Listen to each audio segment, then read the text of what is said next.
Betul, set.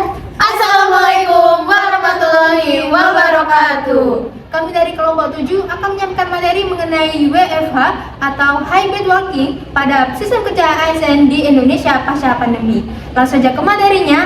The scene about to go now. Pada saat pandemi COVID-19 melanda Indonesia, pandemi tersebut memaksa organisasi pemerintah, khususnya ASN, untuk melakukan penyesuaian sistem kerja yang sebelumnya sepenuhnya konvensional menjadi mode hybrid maupun full digital. Kebijakan work from home atau WFH dan hybrid working lahir sebagai respon atas kebutuhan menjaga protokol kesehatan sekaligus memastikan pelayanan publik tetap berjalan optimal meski ada pembatasan fisik. Kemudian pandemi menyebabkan para ASN harus adaptif menggunakan teknologi digital dalam mendukung tugas pelayanan publik, sehingga terjadi transformasi budaya kerja menuju sistem kerja jarak jauh dan hybrid working dengan orientasi fleksibilitas waktu dan beban kerja. Setelah masa krisis berlalu, pola kerja WFH dan hybrid mulai menjadi kebiasaan baru, terutama karena dinilai dapat meningkatkan work-life balance serta efisiensi kinerja organisasi. Organisasi pemerintah di berbagai tingkatan mulai menerapkan atau menguji sistem kerja fleksibel, baik diperkuat oleh surat edaran maupun regulasi umum yang merupakan turunan dari Undang-Undang ASN dan peraturan pemerintah mengenai disiplin pegawai. Menyikapi hal itu, terdapat tantangan baru seperti perlunya pengawasan dan monitoring yang lebih ketat serta penyesuaian budaya organisasi agar tetap menjaga profesionalisme dan integritas ASN dan sistem kerja yang tidak sepenuhnya dapat diawasi secara langsung. Sistem kerja aparatur sipil negara atau ASN mengalami perubahan signifikan selama pandemi COVID-19 dengan peralihan dari work from office atau WFO ke work from home atau WFH. WFH didefinisikan sebagai bekerja dari rumah dengan menggunakan teknologi digital yang memungkinkan ASN bekerja secara fleksibel tanpa batas ruang dan waktu. Sistem kerja fleksibel ini mendukung keseimbangan antara pekerjaan dan kehidupan pribadi dengan pengaturan yang mencakup jadwal kerja, ruang kerja khusus di rumah, serta penggunaan absensi online. Selain WFH, sistem kerja hybrid juga dikenal sebagai kombinasi antara bekerja dari kantor dan rumah, disesuaikan dengan level pembatasan kegiatan masyarakat atau PPKM dan kebutuhan pelayanan publik. Kebijakan terkait sistem kerja ini diatur melalui berbagai surat edaran, Kementerian PAN-RB, dan keputusan Presiden yang menyesuaikan dengan kondisi pandemi serta tatanan normal baru, guna menjaga efektivitas pelayanan publik dan kesehatan ASN, sekaligus mendorong transformasi birokrasi menuju sistem kerja yang lebih modern dan adaptif. Efektivitas dalam birokrasi, khususnya dalam penerapan skema kerja yang fleksibel untuk aparatur sipil negara, berhubungan dengan seberapa baik lembaga mampu mencapai tujuan dan sasaran mereka. Meskipun hasil yang didapat bisa berbeda-beda antar lembaga. Penelitian mengungkapkan bahwa pencapaian efektivitas ini sangat tergantung pada 3 faktor berikut. Yang pertama, kejelasan dan ketentuan mengenai aturan yang fleksibel. Kedua, kondisi lingkungan dan karyawan yang meliputi dukungan fasilitas dan kedisiplinan individu. Dan ketiga, kebijakan dan praktik manajemen yang melibatkan peran pengunjung dalam mengelola dan menilai kinerja. Oleh karena itu, keberhasilan rencana pemerintah untuk menerapkan mutu kalkulada di masa depan sangat bergantung pada penataan yang baik di 3 titik tersebut, yaitu regulasi, sumber daya, dan kepemimpinan. Pelaksanaan work from home bagi ASN yang menawarkan fleksibilitas, namun berbagai penelitian menunjukkan tantangan serius yang menghambat efektivitasnya. Berdasarkan penelitian di lingkup DPUPR, Dinas Pekerjaan Umum dan Penataan Ruang Kota Jepara oleh Devita Sari dan Ratnawati 2022 menegaskan adanya beban biaya tambahan untuk kuota internet, gangguan teknis, serta budaya pelaporan berlebihan yang menekan pada motivasi kerja. Kedua, penelitian oleh Madiani Malemi 2023 menambahkan hambatan struktural berupa sistem penggajian yang masih berbasis kehadiran fisik dan lemahnya dukungan manajemen. Sementara itu, dari penelitian Darpin Taufik dan Muhammad Fikran mengungkapkan kesenjangan infrastruktur digital, literasi teknologi yang belum merata, salah tafsir WFH sebagai waktu istirahat, serta menekankan pada psikologis yang menurunkan produktivitas pegawai.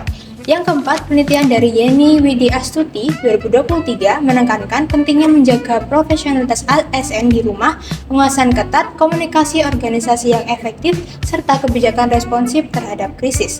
Dengan bukti dari keempat penelitian tersebut, dapat disimpulkan bahwa keberhasilan WFH bagi ASN tidak hanya bergantung pada kesiapan teknologi, tetapi juga pada kebijakan yang jelas, didukung dengan manajemen konsisten, serta budaya kerja yang saling percaya.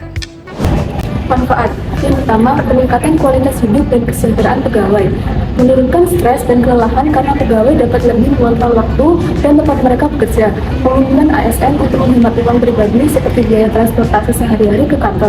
Yang kedua, peningkatan efektivitas dan produktivitas organisasi, meningkatkan produktivitas pegawai karena mereka bisa bekerja dalam keadaan yang lebih baik, menciptakan budaya kerja yang lebih mementingkan hasil dan kinerja bukan sekedar kehadiran fisik.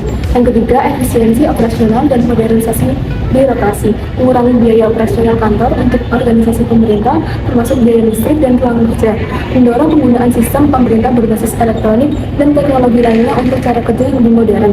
Yang keempat, dampak positif lingkungan dan pelayanan, mengurangi kemacetan dan polusi di daerah perkotaan, memastikan pelayanan publik tetap berjalan dengan baik dan berkelanjutan meskipun ASN bekerja dari tempat yang berbeda. Peluang yang pertama, peningkatan kualitas SDM, mengajak ASN agar dapat meningkatkan keterampilan digital dan kemampuan mengatur waktu secara mandiri. 2. Atraksi referensi talenta, meningkatkan daya tarik lembaga pemerintah untuk mendapatkan dan menjaga talenta terbaik, khususnya dari kalangan muda. 3. Efisiensi anggaran dan operasional, ada kesempatan untuk mengurangi biaya operasional kantor seperti listrik dan ruang kerja dalam waktu yang lama.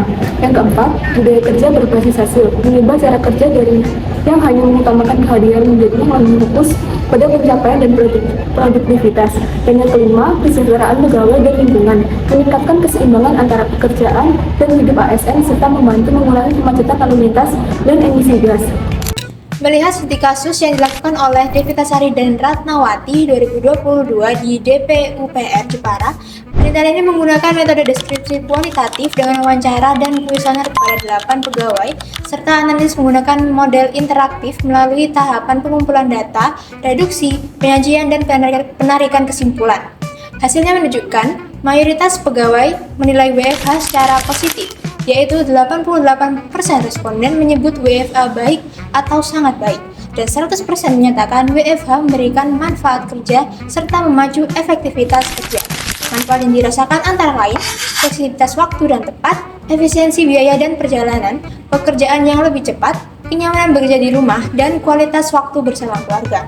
Namun, penelitian ini juga menemukan sejumlah tantangan seperti biaya tambahan kuota internet, gangguan teknis jaringan, serta budaya pengawasan berlebihan yang menimbulkan ketidaknyamanan.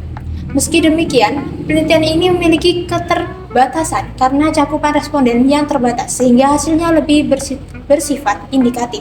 Dengan demikian, dapat disimpulkan bahwa WFH terbukti meningkatkan efektivitas kinerja ASN, tetapi untuk menjadi sistem kerja yang permanen pasca pandemi, diperlukan regulasi yang jelas, dukungan infrastruktur digital, mekanisme pengawasan yang humanis, serta penelitian lanjut dengan cakupan yang lebih luas agar hasilnya lebih komprehensif.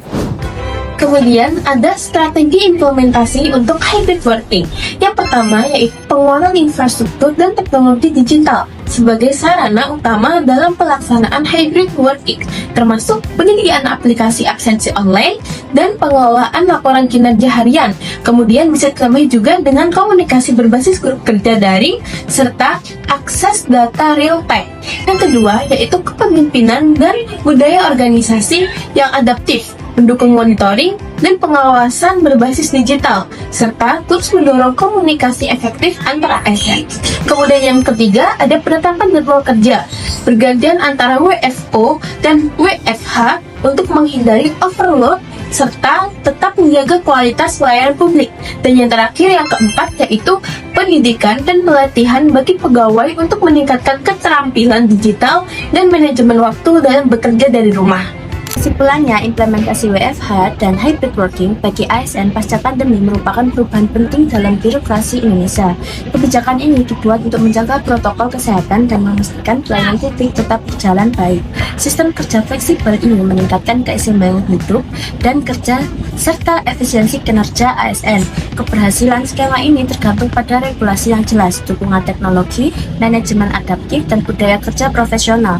Tantangan seperti pengawasan, infrastruktur tidak merata, dan adaptasi budaya organisasi harus dikelola dengan baik agar efektif, sehingga arah masa depan birokrasi fokus pada penguatan sistem kerja digital dan fleksibel yang memenuhi kebutuhan pegawai dan layanan publik. Penerapan hybrid working yang meluas didukung teknologi informasi, pelatihan digital, dan kepemimpinan yang efektif menjadi kunci modernisasi birokrasi. Dengan demikian, WFH dan hybrid working menjadi bagian integral reformasi birokrasi yang menyesuaikan dinamika perubahan sosial dan teknologi, menjadikan ASN lebih responsif, produktif, dan profesional di era digital yang terus berkembang. One is the loneliest number that you'll